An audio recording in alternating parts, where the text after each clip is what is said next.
Kami dari kelompok 3 akan menjelaskan materi tentang demokrasi.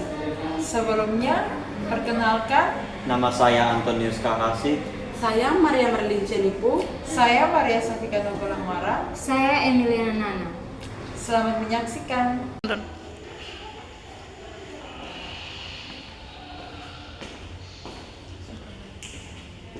Selamat siang anak-anak. Jadi pada hari ini kita akan melakukan pemilihan ketua kelas. Siapa yang bersedia menjadi ketua kelas? Tolong angkat tangan. Ya, bisa turunkan tangannya. Karena dari di sini ada 2 orang, maka kita akan melakukan voting secara tertulis. Bisa tulis namanya di kertas dan lalu dikumpulkan di depan.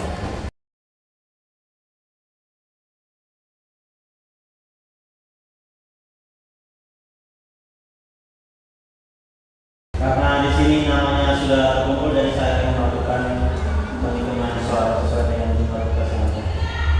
Yang pertama yaitu Gia mendapatkan 1 poin. Untuk kertas yang kedua, Martin mendapatkan 1 poin. Kertas ketiga atas nama Gia 2 poin.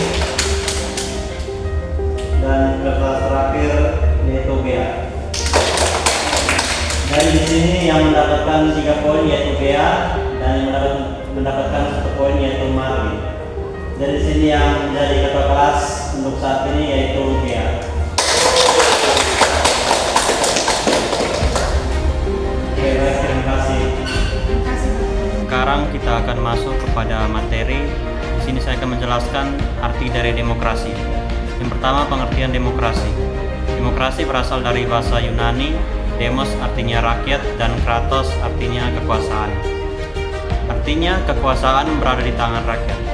Dalam demokrasi, rakyat berhak untuk memilih pemimpin, menyampaikan pendapat, dan juga ikut serta dalam pemerintahan.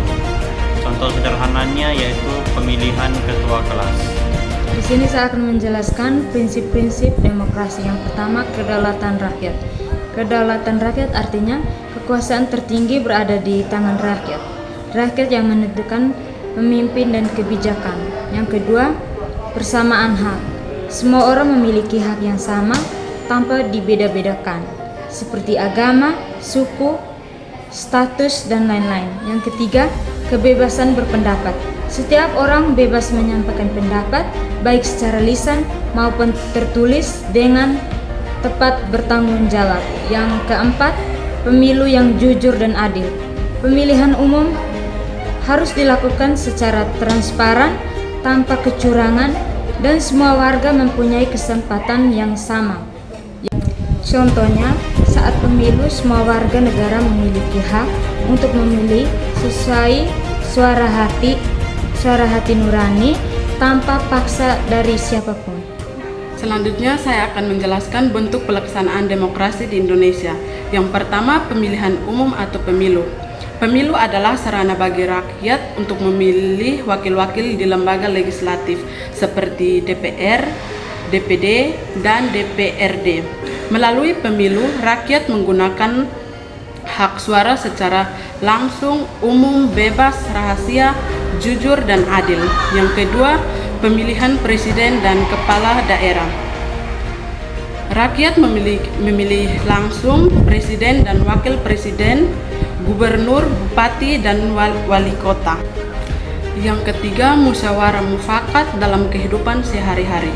Demokrasi tidak hanya dilakukan saat pemilu, tetapi juga dalam kehidupan sehari-hari seperti mengambil keputusan bersama, menghargai pendapat orang lain, mengutamakan kesepakatan bersama. Yang kedua, demokrasi Pancasila. Indonesia menganut demokrasi Pancasila, yaitu demokrasi yang berdasarkan nilai-nilai Pancasila, mengutamakan musyawarah untuk mufakat, menjunjung tinggi keadilan, persatuan, dan kemanusiaan. Tidak hanya mengandalkan suara terbanyak, tetapi juga kebijaksanaan. Yang ketiga, pelaksanaan demokrasi. Contoh sederhana dalam kehidupan sehari-hari yang itu seperti rapat OSIS. Siswa diskusi untuk menentukan program kerjasama. Setiap anggota menyampaikan pendapat dan mengambil keputusan bersama. Baik, selanjutnya saya akan menjelaskan tentang manfaat demokrasi. Demokrasi memberikan banyak keuntungan bagi masyarakat, antara lain yang pertama, rakyat bisa memilih pemimpin. Dalam sistem demokrasi, rakyat memiliki hak untuk menentukan pemimpin melalui pemilihan umum. Hal ini membuat pemimpin yang terpilih benar-benar berasal dari suara atau pilihan rakyat. Contohnya pemilihan ketua kelas atau pemilihan presiden. Yang kedua, menjamin kebebasan berpendapat. Setiap warga negara bebas menyampaikan pendapat, ide maupun kritik secara bertanggung jawab. Contohnya, menyampaikan pendapat saat diskusi di kelas atau rapat OSIS. Dan yang ketiga, pemerintah lebih transparan. Pemerintah dituntut untuk terbuka kepada rakyat sehingga kebijakan yang dibuat dapat diawasi bersama. Contohnya itu seperti informasi penggunaan anggaran negara yang dapat diakses publik. Yang berikut tantangan demokrasi. Meskipun memiliki banyak manfaat, demokrasi juga menghadapi beberapa tantangan, yaitu yang pertama, money politik atau politik uang. Adanya praktik pemberian uang atau barang untuk mempengaruhi pilihan rakyat. Hal ini merusak kejujuran dalam demokrasi.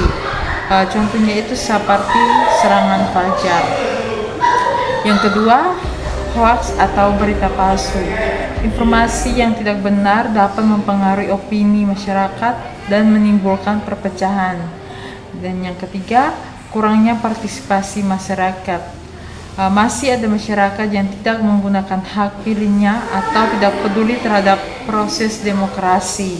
Sekian video singkat dari kelompok kami. Terima kasih dan selamat menyaksikan. Bye-bye.